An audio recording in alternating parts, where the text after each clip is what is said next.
Somewhere in Maryland in the mid-1990s, people were stopping at a roadside BBQ stand run by a large, friendly man named Joe Metheny. He was chatty, he remembered regulars, he gave good portions, and the meat was cheap. Nobody asked questions about where it came from. And that is the most disturbing sentence you will hear today. The crime. Joe Metheny was born in 1955 in Baltimore, Maryland.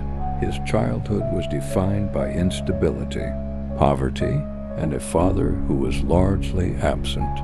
By his teenage years, he was already displaying the behavioral markers that would define his adult life: impulsivity, disregard for social norms, a capacity for violence that sat just beneath a surface of ordinary working-class friendliness.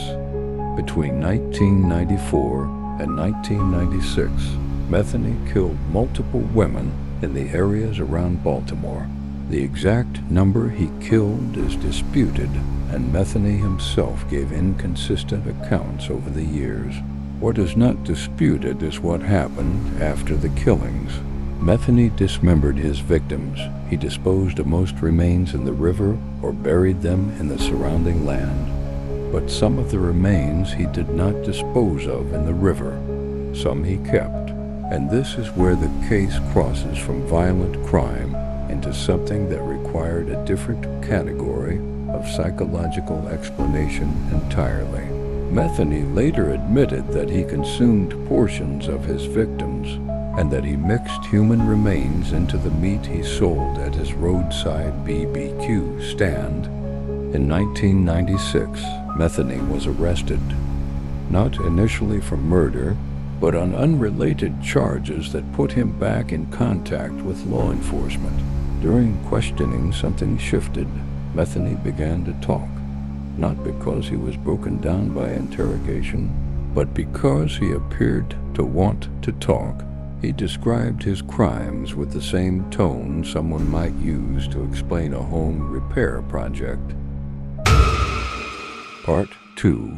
Joe Metheny, the psychology. The clinical framework most applicable to Joe Metheny begins with antisocial personality disorder. SPD is characterized by a persistent pattern of disregard for the rights of others, repeated violations of social norms, deceitfulness, impulsivity, aggression, and a consistent absence of remorse. Metheny's entire documented history from adolescence through his final prison years maps cleanly onto every diagnostic criterion. But a SPD alone does not explain the full picture. Full episode. Visit The Brain Undone.